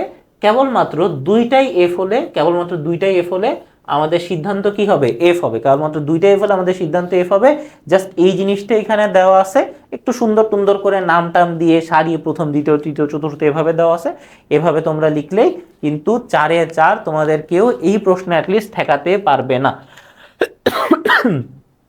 আচ্ছা, তারপরে এই অধ্যায়ের তৃতীয় সৃজনশীলটা আমরা দেখি। চলো, এখানে 3টা তথ্য দেওয়া আছে। কোন উত্তরের টিক চিহ্ন সঠিক উত্তর নির্দেশ করে, আবার এক্স চিহ্ন বা ক্রস চিহ্ন ভুল উত্তর নির্দেশ করে। এটা প্রথম তথ্য, বুঝলাম আমরা। দ্বিতীয় তথ্য কি, আকাশে কালো মেঘে বৃষ্টি হওয়ার ইঙ্গিত প্রদান করে, এটাও একটা তথ্য। আর এখানে কি বলছে, এখানে বলছে যে পি ডট কিউ এবং পি 3 বার কিউ, এখানে এরকম একটা হলো গিয়ে সংকেত বা একটা ইকুয়েশন টাইপের দেওয়া আছে। তো চলো এখানে আমাদের প্রশ্নগুলো কি কি, একজন প্রতীকী যুক্তিবিদের নাম লেখা। একজন প্রতীকী যুক্তিবিদের নাম হলো জর্জ বুল, এবং ধরা হয় ইনি প্রতীকী যুক্তিবিদ্যার জনক। এবং তোমরা যে আইসিটিতে বুলিয়ান অ্যালজেব্রা করো, সেটা কিন্তু এই জর্জ বুলের নাম অনুসারেই আসা। তারপরে সাবেকি ও প্রতীকী যুক্তিবিদ্যা দুটি পার্থক্য লেখো। সাবেকি যুক্তিবিদ্যা বা সনাতন যুক্তিবিদ্যা, যেটা আমরা এই যে অন্যান্য অধ্যায়ে যেভাবে আমরা যুক্তিবিদ্যা করা হয় দেখে আসছে সেটা। আর আধুনিক যুক্তিবিদ্যা বা প্রতীকী যুক্তিবিদ্যা হলো কি আমরা এই অধ্যায়ে যেটা দেখতেছি সেটা। তো চলো সাবেকি ও প্রতীকী যুক্তিবিদ্যার দুটি প্রধান পার্থক্য আমরা দেখে আসি। এটা তোমরা এভাবে লিখেও করতে পারো, চার্ট বা টেবিল আকারও দেখাতে পারো। সাবেকি যুক্তিবিদ্যা মূলত প্রাকৃতিক ভাষার উপর নির্ভরশীল। তাহলে এটা কিসের উপর নির্ভরশীল, প্রাকৃতিক ভাষার উপর নির্ভরশীল। যেখানে প্রতীকী যুক্তিবিদ্যা কৃত্রিম প্রকৃতির উপর নির্ভরশীল। এই যে আমরা দেখতেছি না ডট, তারপরে এই যে হর্ষু, ভেল, তারপরে 3 বার, তারপর নেগেশন, এই ধরনের চিহ্ন ব্যবহার করতেছি, এটাই কিন্তু প্রতীকী যুক্তিবিদ্যায় দেখা যায়।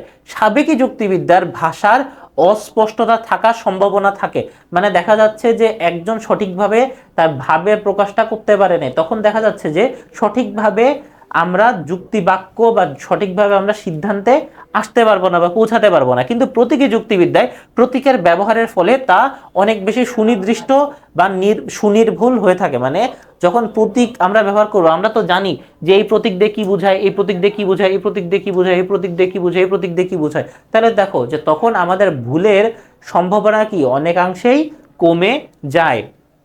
গ নাম্বারে কি বলছে, তথ্য 1 ও 2 এ প্রতিফলিত ধারণার সম্পর্ক ব্যাখ্যা করো। তাহলে এখানে কি ব্যবহার করা হচ্ছে, এখানে তথ্য 1 ও তথ্য 2 এ যথাক্রমে প্রতীক ও সংকেতের ধারণা প্রতিফলিত হয়েছে। দেখো এইখানে যে এইগুলো যে টিক চিহ্ন, তারপরে ক্রস চিহ্ন, এগুলা কি প্রতীক, এগুলা কি প্রতীক। কিন্তু এইখানে যে তোমার হলো গিয়ে যথাক্রমে প্রতীক ও সংকেত। এবার এখানে দেখো যে আকাশে কালো মেঘ বৃষ্টি হওয়ার ইঙ্গিত দিচ্ছে। তাহলে তুমি যদি আকাশে কালো মেঘ দেখো, তাহলে তুমি কি অনুমান করবা, তুমি অনুমান করবা যে বৃষ্টি হবে, তখন তুমি অনুমান করবা বৃষ্টি হবে। তাহলে এখানে কি, তাহলে তথ্য একে কি প্রকাশ পাচ্ছে, তথ্য একে প্রকাশ পাচ্ছে সংকেত, তথ্য একে প্রকাশ পাচ্ছে কি, এই যে তথ্য একে প্রকাশ পাচ্ছে প্রতীক, তথ্য একে প্রকাশ পাচ্ছে প্রতীক, আর তথ্য 2 এ প্রকাশ পাচ্ছে সংকেত। ক্লিয়ার এই দুইটা?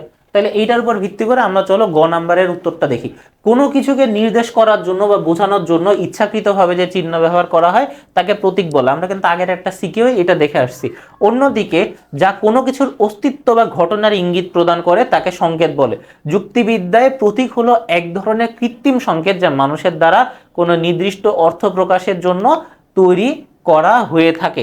অপরদিকে উদ্দীপকের তথ্য একে শিক্ষক সঠিক উত্তরের জন্য টিক এবং ভুল উত্তরের জন্য ক্রস চিহ্ন ব্যবহার করেছেন যা মানুষের তৈরি এবং নির্দিষ্ট অর্থ বহন করে, তাই এটি কি, এটি প্রতীক। তাহলে আমরা উত্তরে কি দেখলাম, প্রথমে উদ্দীপকে দেখছি, প্রথমে গ নাম্বারে বলা আছে যে কোনটা কি, কতে বা প্রথম অংশে এই জিনিসটা বলা আছে। তারপরে কি বলা আছে, প্রতীক সম্পর্কে বলা আছে এবং তোমার সংকেত সম্পর্কে বলা আছে। তারপরে এটা কেন প্রতীক কেন সংকেত, এটা উদ্দীপকের সাথে মিলায় যুক্তি সহকারে এখানে প্রকাশ করা হচ্ছে। আচ্ছা, তারপরে ঘ নাম্বারে তথ্য 3 এর প্রতীকগুলো কোন যুক্তি বাক্যকে নির্দেশ করে তা ব্যাখ্যা করো। এখানে যেই যুক্তি বাক্যকে নির্দেশ করে এটা স্বাভাবিকভাবে তোমার এই যে প্রতীকী যুক্তিবিদ্যার দুটাকে নির্দেশ করে। প্রথমটা হলো গিয়ে সংযোগিক বাক্যকে নির্দেশ করে, প্রথমটা কিকে নির্দেশ করে, সংযোগিক বাক্যকে নির্দেশ করে, পরেরটা সমমাননিক যুক্তি বাক্যকে নির্দেশ করে, সমমাননিক যুক্তি বাক্যকে নির্দেশ করে। তাহলে প্রথমে আমরা দেখব যে সংযোগিক বাক্য কি, তারপরে আমরা দেখব সমমাননিক বাক্য কি, এবং আমরা ওইখানে সেগুলোর সংজ্ঞা দিব, সেটার বৈশিষ্ট্য দিব, সেটার প্রতীক দিব, এবং এইখানে আসলে কোন ধরনের চিহ্ন ব্যবহার করা হয় এবং তাদের মধ্যে কেমন সম্পর্ক হয় সেটা আমরা ধারাবাহিকভাবে সংযোগিক এবং সমমাননিক যুক্তি বাক্যের ক্ষেত্রে দেখব।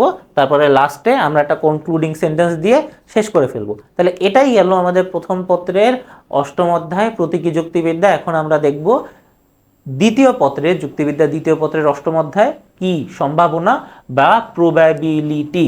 সম্ভাবনা বা প্রবাবিলিটি,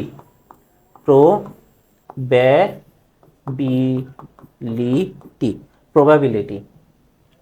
ওকে, সম্ভাবনা বলতে কি বোঝায়? অসম্ভব ঘটনা, সম্ভব ঘটনা, অসম্ভব ঘটনা ও নিশ্চিত ঘটনার মধ্যবর্তী অবস্থা, নাকি অকল্পনীয় ব্যাপার। এটা যেটা বিশ্বাস করা করা হয় সেটা হলো তোমার, আবার দেখি প্রশ্নটা, যে সম্ভাবনা বলতে কোনটাকে বোঝায়?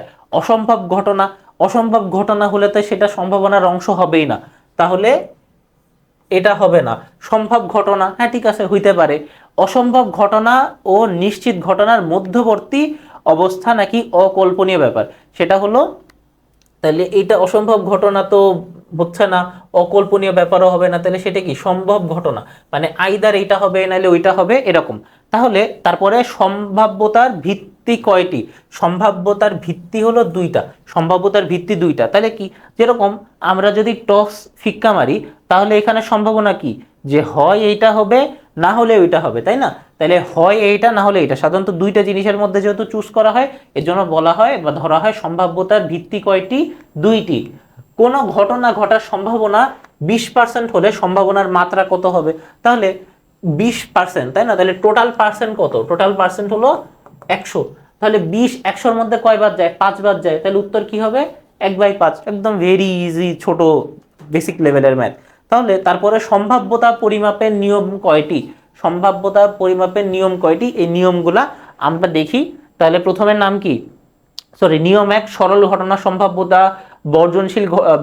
বর্জনশীল বা বিকল্প ঘটনা সম্ভাব্যতা, স্বতন্ত্র বা স্বাধীন ঘটনা সম্ভাব্যতা এবং সম্ভাব্যতার মাত্রা থেকে সম্ভাব্যতার নির্ণয়। তাহলে এই 4 ভাগে ভাগ করা যায়, তাহলে উত্তর কি হবে? উত্তর হবে 4টি। তাহলে 4টি আমরা একটু দেখি। সম্ভাব্যতা পরিমাপের জন্য যুক্তিবিদ আলেকজান্ডার বেইন কিছু নিয়ম প্রবর্তন করেছেন। তাহলে প্রশ্ন আসতে পারে যে সম্ভাব্যতাকে যে আমরা 4 ভাগে ভাগ করি, এইটার নিয়ম কে দিয়েছেন? এটা দিয়েছেন আলেকজান্ডার বেইন। নিয়ম 1-এ কি বলছে? যে সরল ঘটনা সম্ভাব্যতা যেটা হলো একটি সরল ঘটনা সম্ভাব্যতার মাত্রা ভগ্নাংশের সাহায্যে প্রকাশ করা যায়, তবে লব হবে অনুকূল ঘটনার সংখ্যা এবং হর হবে ঘটনাটি ঘটার মোট বিকল্প সংখ্যা। মানে লব কি? লব হবে যেটা আসলে ঘটতে পারে, আর এখানে হর মানে নিচে যেটা, সেটা হবে যে টোটাল যেই সংখ্যা সেটা। তাহলে সহজে আমরা যদি ধরি যে একটা ডাইস, একটা কিউব, যে কিউবটা দিয়ে আমরা লুডো খেলি, তাই না? তাহলে সেখানে কয়টা ঘর থাকে? সেখানে 6টা। তাহলে 6 ধরনের পসিবিলিটি হইতে পারে। হয় 1 পড়বে বা পুট পড়বে, বা 2 3 4 5 বা ছক্কা পড়বে, তাই না? তাহলে আমার হলো কোনটা পড়বে আমরা জানি না, কিন্তু এইটুকু জানি যে কোনো একটা পড়বে। আর হলো গিয়ে টোটাল কয়টা সাইড আছে? সেটা হলো গিয়ে 6টা সাইড আছে। তাহলে এইভাবে যখন ভাগ করা হবে, যখন এই যে 1/6 আকারে এইভাবে যখন ভাগ করা হবে, যখন লবে থাকবে কি? অনুকূল ঘটনার সংখ্যা এবং হরে থাকবে ঘটনাটি ঘটার মোট বিকল্প সংখ্যা, তখন সেটা সরল ঘটনার সম্ভাব্যতা। নিয়ম নাম্বার 2-এর দিকে যদি আমরা তাকাই, যে বর্জনশীল বা বিকল্প ঘটনার সম্ভাব্যতা, এখানে যোগের এই নিয়ম আমরা দেখব যে দুটি ঘটনা একসাথে ঘটা সম্ভব নয়। তাহলে এখানে আমরা দুটি ঘটনা দেখব যেটা একসাথে ঘটা সম্ভব নয়, অর্থাৎ একটি ঘটলে অন্যটি ঘটবে না, তাদের মধ্যে যে কোনো একটি ঘটার সম্ভাব্যতা হবে ঘটনা দুটি পৃথক পৃথক সম্ভাব্যতার যোগফলের সমান। তাহলে জাস্ট এক্সাম্পল যদি দেখি, যে একটি লুডুর গুটি নিক্ষেপ করলে 1 থেকে 6 যে কোনো সংখ্যা ওঠার সম সম্ভাব্যতা আছে, মানে দুইটাই মানে যে কোনো একটা হওয়ার সমান সম্ভাবনা রয়েছে। একটি চালে একই সাথে 6 এবং 2 ওঠা কিন্তু সম্ভব না, আইদার 6 উঠবে না হলে 2 উঠবে। কিন্তু দুজন প্রতিযোগীর মধ্যে একজন চাচ্ছে 6 উঠুক, আরেকজন চাচ্ছে 2 উঠুক। নিয়ম অনুসারে সংখ্যা দুটির যে কোনো একটি ওঠার সম্ভাবনা কতটুকু হবে? সহজে বলি, মনে করো যে তুমি একটা ডাইস সিক্কা মারলা, তুমি চাচ্ছ 1 হোক, আর একজন চাচ্ছে 2 হোক। বা এখানে যদি আমরা দেখি যে একজন চাচ্ছে 6 উঠুক, একজন চাচ্ছে 2 উঠুক, তাহলে 6 বা 2 যে কোনো একটা ঘটার পসিবিলিটি কতটুকু? তাহলে পৃথকভাবে 6 ওঠার পসিবিলিটি কত? 1/6, যেটা আমরা একটু আগে দেখাচ্ছি নিয়ম 1 সরল ঘটনা সম্ভাব্যতায়। তারপরে তোমার 2, এই যে তোমার 6/6 ওঠার সম্ভাবনা বা 2/6 ওঠার সম্ভাবনা কত? 1/6। তাহলে এখন আমরা কি করব? এই 1/6 কে যোগ করব। তাহলে আমাদের কি আসে? তাহলে এই যে একে একে আসে 2, আর 6 6 আসে 12, এবং এদের মধ্যে যদি আমরা কাটাকাটি করি, এখানে একে একে আসে 2 এবং 6 6 আসে কত? 6ই আসে। তাহলে এইগুলোর মধ্যে যদি আমরা কাটাকাটি করি, তাহলে 2 6-এর মধ্যে কয় বাদ যায়? 1 বাদ যায়, এবং এটাকে 3 হয়। তাহলে আমাদের উত্তর কি আসবে? আমাদের উত্তর আসবে 3। এবং এইটা আমরা তখন ব্যবহার করব যখন তোমার 2 জন বা 3 জন বিভিন্ন ফলাফল চাচ্ছে, এবং তাদের এই যে 3 জন যে বিভিন্ন ফলাফল চাচ্ছে, তাদের যে কোনো একটা ফলাফল হওয়ার পসিবিলিটি কতটুকু? নিয়ম 3, স্বতন্ত্র বা স্বাধীন ঘটনার সম্ভাব্যতা বা গুণের নিয়ম। দুটি স্বতন্ত্র ঘটনা একত্রে ঘটার সম্ভাব্যতা হবে ঘটনা দুটির পৃথক পৃথক সম্ভাব্যতার গুণের সমান। তাহলে জাস্ট উদাহরণ যদি আমরা দেখি, যদি আমরা জানতে চাই যে নিখুঁতভাবে গঠিত দুটি মুদ্রা উপরের দিকে ছুঁড়ে দিলে মুদ্রা দুটির একই সাথে হেড পড়ার সম্ভাব্যতা কত? তাহলে আমরা দুটা গুটি আকাশে ছুঁড়ে মারলাম, এবং একটাতে কি হতে পারে? আইদার হেড পড়বে, আর একটাতে আইদার টেল পড়বে, বা এইটায় টেল পড়বে, এইটাই হেড পড়বে, বা দুইটাই হেড হবে, বা দুইটাই টেল হবে। তাহলে সব মিলে এরকম 4 ধরনের পসিবিলিটি আমাদের আছে। তাহলে প্রথম মুদ্রায় হেড পড়ার পসিবিলিটি কত? 1/2। প্রথম মুদ্রায় টেল পড়ার পসিবিলিটি কত? 1/2। দ্বিতীয় মুদ্রায় হেড পড়ার পসিবিলিটি কত? 1/2। দ্বিতীয় মুদ্রায় তারপরে টেল পড়ার পসিবিলিটি কত? 1/2। তাহলে এই যে 1/2 1/2, তাহলে এই যে বিভিন্ন ধরনের সম্ভাব্যতা, এই সম্ভাব্যতা আমাদের এই ক্ষেত্রে কি আমাদের গুণ করতে হবে, আমাদের কি করতে হবে? গুণ করতে হবে। তাহলে সহজে 1/2, 1/2কে আমরা কি করব? গুণ করব। তাহলে আমাদের 1 আর 1 1 হয়, আর 2 আর 2 কত হয়? 4 হয়। তাহলে আমাদের উত্তর কি হবে? 1/4। অতএব দুটি মুদ্রা একসাথে হেড পড়ার পসিবিলিটি কি হবে? 4 হবে। আচ্ছা, সহজে এই যে কথায় কথায় বললাম, মনে করো যে দুইজন দুইটা কয়েন টস করছে, তাহলে এই কয়েনটা হয় হেড হবে বা টেল হবে, তাই না? আবার আইদার এই কয়েনটা হেড হবে বা টেল হবে। তাহলে এদের ভিতরে কয় ধরনের পসিবিলিটি আছে? 4 ধরনের পসিবিলিটি আছে। এদের ভিতরে কয় ধরনের পসিবিলিটি আছে? 4 ধরনের পসিবিলিটি আছে। কিন্তু রিয়ালিটি কোনটা হবে? রিয়ালিটি তো যে কোনো একটাই হবে। নিয়ম নাম্বার 4 দেখব যে অসম্ভাব্যতার মাত্রা থেকে সম্ভাব্যতা নির্ণয় করতে হবে। তাহলে দুটি ঘটনার মিলিত সম্ভাব্যতা নির্ণয় করতে গেলে ওই দুটি ঘটনার স্বতন্ত্র অসম্ভাব্যতার মাত্রা বা না ঘটার সম্ভাবনার গুণফলকে একক বা 1 থেকে বিয়োগ করতে হবে। এটা একটু আগে আমরা যে নিয়মগুলো দেখছিলাম তার থেকে একটু ক্রিটিক্যাল এবং ভিন্ন। উদাহরণ যদি আমরা দেখি যে প্রথম একজন শিক্ষার্থী প্রতি 6টি প্রশ্নের মধ্যে 5টি প্রশ্নের উত্তর দিতে পারে, তাহলে এক্ষেত্রে তার উত্তর দিতে পারার সম্ভাব্যতা কত? 5/6, এবং না পারার সম্ভাব্যতার মাত্রা 1/6। তাহলে স্বাভাবিকভাবে প্রশ্ন টোটাল কয়টা? প্রশ্ন টোটাল 6টা। তাহলে সে যদি, যে সহজ কথায় যে 5 আউট অফ 6 যদি প্রশ্নের উত্তর করতে পারে, মানে 6টার মধ্যে 5টার উত্তর করতে পারলে আমরা এখানে 5/6 লিখবো।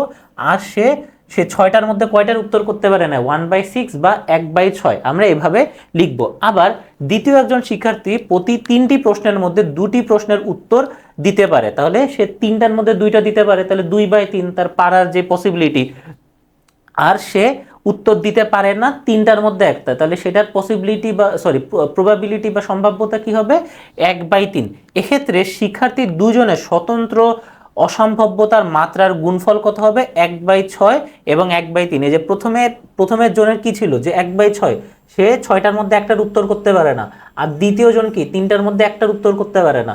ঠিক একইভাবে আমাদের এই যে প্রথম জন, সে 6টার মধ্যে 5টার উত্তর করতে পারে, এবং দ্বিতীয় জন 3টার মধ্যে 2টার উত্তর করতে পারে। এবং এখানে তাদের মধ্যে যদি আমরা ক্যালকুলেশন করি, তাহলে 1/6 আর 1/3 করলে আমরা কত পাবো? 6কে 3 দিয়ে গুণ করলে কত? 6 × 6 6 × 2 = 12, 3 × 6 = 18।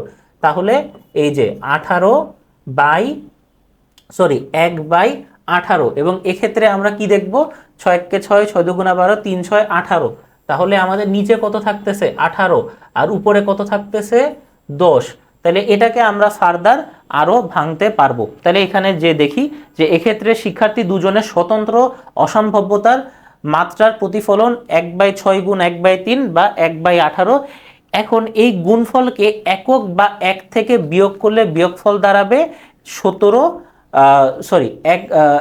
দাঁড়াবে 1 মাইনাস, এই যে দেখো 1 মাইনাস 1/18, বা 18কে আমরা 1 দিয়ে মাইনাস করলে 17/18। তাহলে সুতরাং দুটি ঘটনার মিলিত সম্ভাব্যতা, মানে দুটি যে ঘটনা ঘটছে, তাহলে এটাকে যদি আমরা একসাথে সম্ভাব্যতা বা প্রবাবিলিটি করি, তাহলে কত হবে?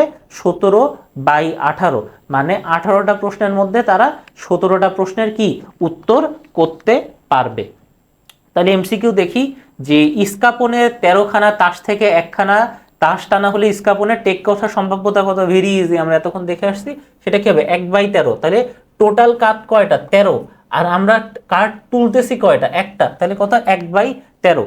আচ্ছা, সম্ভাবনা ধারণাটি প্রযোজ্য প্রাকৃতিক দুর্যোগের ক্ষেত্রে ক্রিকেট খেলায় চিরন্তন সত্য। দেখো চিরন্তন সত্য যেটাকে আমরা বলি যে ইনডিফিনাইট ট্রুথ, মানে সূর্য পূর্ব দিকে ওঠে, পশ্চিম দিকে অস্ত যায়, এটা তো আর আসলে প্রবাবিলিটি বা সম্ভাবনার কোনো বিষয় না, তাই না? যেটা হয়ে আসতেছে এইভাবেই হবে।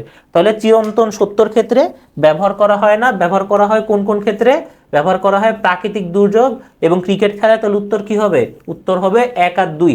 সম্ভাবনা পরিমাপের মানদণ্ড কি? কোনো বিষয়ের পূর্ণ জ্ঞান, কোনো বিষয়ের সম্পর্কে অজ্ঞতা, কোনো বিষয় সম্পর্কে আংশিক জ্ঞান ও আংশিক অভিজ্ঞতা। দেখো, যদি পূর্ণাঙ্গ জ্ঞান থাকতো তাহলে আমাদের কিন্তু সম্ভাবনা করার কোনো দরকারই হতো না। তাহলে কি কি জিনিস লাগে? কোনো বিষয় সম্পর্কে অজ্ঞতা, তুমি জানো না তাই, আর কোনো বিষয় সম্পর্কে আংশিক জ্ঞান এবং আংশিক অভিজ্ঞতা। তাহলে এই যে 2 আর 3 হবে এখানে উত্তর, এখানে উত্তর হবে 2 এবং 3। আচ্ছা, এবার আমরা সৃজনশীল দেখি যে যুক্তিবিদ্যা পরীক্ষায় সকালে আবির আলমারি থেকে শীতের পোশাক বের করতে গিয়ে হঠাৎ 5,000 টাকা পেল। সে যুক্তিবিদ্যা পরীক্ষায় 60টি প্রশ্নের মধ্যে একটি প্রশ্নের ভুল উত্তর দিল। অন্যদিকে জসিম 60টি প্রশ্নের মধ্যে 2টি প্রশ্নের ভুল উত্তর দিল। তাহলে আমরা সম্ভাবনা কি, আমরা এতক্ষণ তো দেখেই আসছি সংজ্ঞাটা কি? কোনো ঘটনা ঘটা বা না ঘটার অনিশ্চয়তার গাণিতিক মাত্রাকে সম্ভাবনা বলে। তাহলে কোনো ঘটনা ঘটবে কি ঘটবে না সেটা তো অনিশ্চিত, সেটা যে মাত্রা বা সেটাকে আমরা যখন গাণিতিক আকারে প্রকাশ করব তখন সেটাকে বলবে সম্ভাবনা। সরল ঘটনার সম্ভাবনা কিভাবে নির্ণয় করা যায়? উদাহরণ দিয়ে দেখো, সরল ঘটনার সম্ভাবনা কিভাবে নির্ণয় করা যায়। দেখো, এই যে সরল ঘটনার এই যে সম্ভাব্যতা কিভাবে নির্ণয় করা যায়, এখানে কিন্তু আমরা অলরেডি দেখানো আছে, এর জন্য আমরা খতে দেখাচ্ছি না, ভেরি ইজি, জাস্ট এইখানে যেই জিনিসটা দেখানো ওইখানেও সেই একই জিনিসই দেখানো। গ নাম্বারে আবির ও জসিমের একত্রে যুক্তিবিদ্যায় পরীক্ষা সঠিক উত্তর দেওয়ার সম্ভাবনা কত? তাহলে সে কি করছে, 60টার মধ্যে একটার ভুল উত্তর দিছে, আর অন্যদিকে জসিম 60টার মধ্যে 2টা প্রশ্নের ভুল উত্তর দিছে, 60টা প্রশ্নের মধ্যে 2টা ভুল উত্তর দিয়েছে। তাহলে আমরা দেখি যে আবির ও জসিমের একত্রে যুক্তিবিদ্যা পরীক্ষায় সঠিক উত্তর দেওয়ার সম্ভাবনা 30/49। যখন তোমরা উত্তর লিখতে বসবা প্রথমে সম্ভাবনা লেখার পরে ফাঁকা জায়গা রাখবা, তারপর ফাইনালি যখন উত্তর বের করবা তখন এখানে উত্তরটা বসিয়ে দিবা। উদ্দীপকের আবির ও জসিমের যুক্তিবিদ্যা পরীক্ষায় সঠিক উত্তর দেওয়া 2টি স্বতন্ত্র ঘটনা, মানে 2টি আলাদা আলাদা ঘটনা, পরে আমরা দুটাকে জোড়া লাগাবো। সম্ভাবনা পরিমাপের নিয়ম অনুযায়ী 2টি স্বতন্ত্র ঘটনা একই সাথে ঘটার সম্ভাবনার মাত্রা ঘটনার 2টির পৃথকভাবে ঘটার সম্ভাবনা মাত্রার গুণ ফলের সমান হবে। মানে তাকে কি লাস্টে গুণ করতে হবে, 2টি যে ভ্যালু সেটার। আবির ও জসিমের একত্রে যুক্তিবিদ্যা পরীক্ষায় সঠিক উত্তর দেওয়ার সম্ভাবনার মাত্রা হলো, আবির পরীক্ষায় 60টি থেকে একটা উত্তর দিতে পারছে, অতএব আবিরের সঠিক উত্তর দেওয়ার সম্ভাবনার মাত্রা কত? সে সঠিক উত্তর দিতে পারবে 6/7। আর এখানে জসিম কি করছে, সে 2টা উত্তর ছেড়ে আসছে, তাহলে সে 5টা উত্তর দিতে পারছে, তাহলে কি হবে 5/7। তাহলে উত্তর কি হবে 5/7। তাহলে এই দুইটাকে আমরা এখন মাল্টিপ্লাই করব, যে 6/7 মাল্টিপ্লাইডেড বাই 5/7 কিভাবে, জাস্ট এইভাবে 6/7 মাল্টিপ্লাইডেড বাই 5/7। তারপরে 7কে 7 দিয়ে গুণ করলে আমরা কত পাই? 7কে 7 দিয়ে গুণ করলে আমরা পাই 49, এবং 6কে 5 দিয়ে গুণ করলে আমরা কত পাই? 30। এটাই আমাদের অ্যান্সার। ঘ নাম্বারে কি বলা আছে? আবিরের পরীক্ষায় ভুল উত্তর দেওয়ার সম্ভাবনার সাথে শীতের পোশাকে 5,000 টাকা পাওয়ার ঘটনা কিভাবে সম্পর্কিত, আলোচনা করো। কিভাবে সম্পর্কিত দেখি। আবিরের পরীক্ষায় ভুল উত্তর দেওয়ার সম্ভাবনা সাথে শীতের পোশাক 5,000 টাকা পাওয়ার ঘটনা তথা আকস্মিকের সাথে বিচ্ছিন্নভাবে সম্পর্কিত। আকস্মিকের সাথে বিচ্ছিন্নভাবে সম্পর্কিত, তার কারণ হলো সে যখন শীতের পোশাক বের করতেছে সে কিন্তু কল্পনা করে নাই বা ভাবেও নাই যে সে ওই জায়গা থেকে কোনো নির্দিষ্ট পরিমাণের টাকা পাবে বা সে টাকা পাবে। তাহলে বিষয়টা কি? আকস্মিক বা হঠাৎ করে হয়েছে। উদ্দীপকে আবিরের পরীক্ষায় ভুল উত্তর দেওয়ার বিষয়টি সম্ভাবনার সাথে সম্পর্কিত। তাহলে কিসের সাথে সম্পর্কিত? সম্ভাবনার সাথে সম্পর্কিত। স্বাভাবিকভাবে যে 60টার মধ্যে 60টাই অ্যান্সার করতে পারবে বা তার থেকে কম অ্যান্সার করতে পারবে, এইগুলা কি সম্ভাবনার বিষয়, প্রবাবিলিটির বিষয়। অন্যদিকে তার শীতের পোশাকে 5,000 টাকা পাওয়ার ঘটনাটি আকস্মিকতার বিষয়টির সাথে সম্পর্কিত, মানে হঠাৎ করে ঘটে গেছে, এটা প্রি প্ল্যান বা এখানে আসলে কোনো ধরনের চিন্তা ভাবনা করাই হয়নি। যে ঘটনা নিশ্চয়তা দেওয়া যায় না, আবার ঘটনাটি অনিশ্চিত, মানে একে নিশ্চয়তা দেওয়া যায়নি তারপরে অনিশ্চিত বলা যায় না, তাকে সম্ভাব্য ঘটনা বলে। সম্ভাবনার ক্ষেত্রে ঘটনার কার্যকারণ নিয়ম সম্পর্কে আমাদের আংশিক জ্ঞান থাকে, এই কারণে সম্ভাবনাকে ঘটনার নিশ্চয়তা ও অনিশ্চয়তার মধ্যবর্তী অবস্থা বলা হয়। তাহলে কি অবস্থা? সম্ভাবনাকে ঘটনার নিশ্চয়তা ও অনিশ্চয়তার মধ্যবর্তী অবস্থা বলা হয়, মানে এটাও ঘটতে পারবে বা ওটাও ঘটতে পারে। অন্যদিকে কার্যকারণ সম্পর্কবিহীন, অপ্রত্যাশিত বা হঠাৎ করে ঘটে যাওয়া ঘটনাকে আমরা কি বলি? আকস্মিকতা বলে থাকি। আকস্মিকতার ক্ষেত্রে ঘটনার প্রকৃত কারণ সম্পর্কে আমরা অজানা থাকি এবং এটা যে ঘটতেও পারে এটাও আমরা অজানা থাকি। তাই এরূপ ঘটনার যৌক্তিক কারণ নির্ণয় করা যায় না। সম্ভাবনা ও আকস্মিকতার মধ্যে বাহ্যিক অমিল থাকলেও কিছু কিছু ক্ষেত্রে মিল আমরা দেখতে পারি। আচ্ছা, যেরকম পাশাপাশি উভয় মতবাদ বহু কারণবাদজনিত সমস্যা সমাধানে সহায়তা করে। এ কারণে বাস্তব জীবনে সম্ভাবনা ও আকস্মিকতা উভয় বিষয়কেই প্রভাব লক্ষ্য করা যায়। মানে আমরা জীবনে চলার পথে বিভিন্ন সময়ে যে আমরা সিচুয়েশন ফেস করি, কোনোটাকে আমরা সম্ভাবনার ক্ষেত্রে রাখি, কোনোটাকে আমরা আকস্মিকতার সাথে রাখি। আচ্ছা, পরিশেষে বলা যায় সম্ভাবনা ও আকস্মিকতা দুটি ভিন্ন বিষয়। সম্ভাবনার ক্ষেত্রে কোনো ঘটনা সম্পর্কে আমরা আংশিক জ্ঞান থাকলেও আকস্মিকতার ক্ষেত্রে একেবারেই জ্ঞান থাকে না। যদি লাস্টে একটা এক্সাম্পল দিই, মনে করো বর্ষাকালে তুমি বাসা থেকে বেরোচ্ছ, তাহলে তুমি জানো যে বাইরে বেরোলে আইদার বৃষ্টি হবে বা বৃষ্টি হবে না, এর জন্য তুমি ছাতা নিয়ে যাচ্ছ। কিন্তু বাইরে বেরোনোর সময় বা বাইরে বাসা থেকে যখন বেরোচ্ছ, তুমি কল্পনাও করো নি যে রাস্তায় তোমার টিচারের সাথে বা কারোর সাথে দেখা হবে, বা তুমি হলো গিয়ে বাইরে যে অ্যাক্সিডেন্ট করতে পারো। তো বাইরে যে তুমি অ্যাক্সিডেন্ট করছো বা কারোর সাথে দেখা হবে, এটা যেহেতু তুমি আগে থেকে চিন্তাই করো না, এটা হলো আকস্মিক। কিন্তু তুমি এটা চিন্তা করে গেছো যে বৃষ্টি হতেও পারে, নাও হতে পারে, এটা কি একটা প্রবাবিলিটি, আর ওইটা কি আকস্মিকতা। লাস্ট সিকিউ যেটা, যেখানে 3টা দৃশ্যকল্প দেওয়া আছে। সৌম্য ঢাকা বিশ্ববিদ্যালয়ের ভর্তি পরীক্ষায় 100টি প্রশ্নের মধ্যে 45টি প্রশ্নের শুদ্ধ অ্যান্সার করে আসতে পারছে, তার মানে সে 55টা পারেনি 100টার মধ্যে। দৃশ্যকল্প 2, মিজান সাহেব ওয়াজ মাহফিলের স্টেজে বয়ানরত অবস্থায় হঠাৎ অসুস্থ হয়ে মৃত্যুবরণ করেন। তাহলে দেখো এটা কি, এটা হলো আকস্মিকতা। দ্বিতীয়টা, প্রথমটা কি, প্রথমটা প্রবাবিলিটি। বিসিএস এর লিখিত মৌখিক পরীক্ষা শেষ হওয়ার পরে কবির বলল সে উত্তীর্ণ হতেও পারে, নাও হতে পারে, এটাও কি প্রবাবিলিটি। সম্ভাবনার ভিত্তি কি, সম্ভাবনা যার উপর নির্ভর করে প্রকাশিত হয় তাই সম্ভাবনার ভিত্তি। যার উপর ভিত্তি করে প্রকাশিত হয় তাই সম্ভাবনার ভিত্তি। একক ঘটনা কখনোই আকস্মিক হতে পারে না, কেন? ব্যাখ্যা করো। দেখো, প্রতিটি ঘটনার পিছনে কোনো না কোনো কারণ থাকে বলে একক ঘটনা কখনোই আকস্মিক হতে পারে না। মানে আমাদের কাছে মানে যখন আমরা হঠাৎ করে যে সিচুয়েশনে পড়ি, তখন আমাদের মনে হয় যে হঠাৎ করে হয়েছে, কিন্তু আসলে কখনোই হঠাৎ করে হয় না, এর পিছনে কি কারণ থাকে।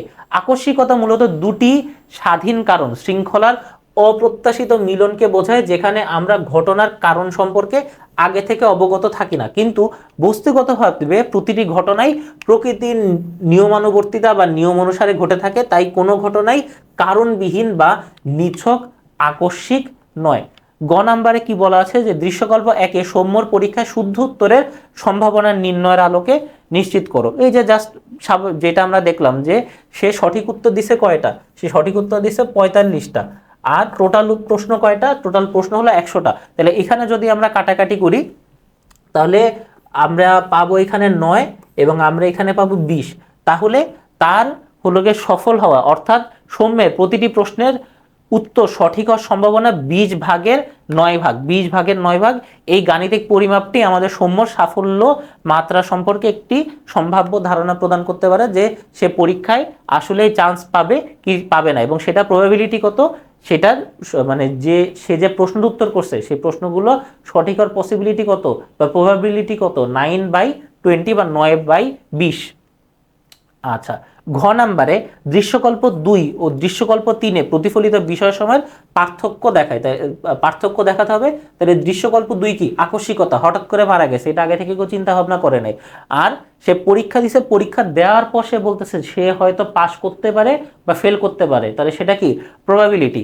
দেখো, দৃশ্যকল্প 2-এ আকস্মিকতা এবং দৃশ্যকল্প 3-এ সম্ভাবনা প্রতিফলন ঘটেছে, যাদের মধ্যে স্পষ্ট পার্থক্য বিদ্যমান। এটা কিন্তু আমরা আগে সৃজনশীলে দেখেছি, এখানে দেওয়া আছে, তোমরা একটু পড়ে নিও। এবং তোমাদের জন্য এইটা HW হিসাবে থাকবে। দৃশ্যকল্প 1, আগামী বছর বাংলাদেশে চাঁদে পা রাখতেও পারে, এটা কি প্রবাবিলিটি।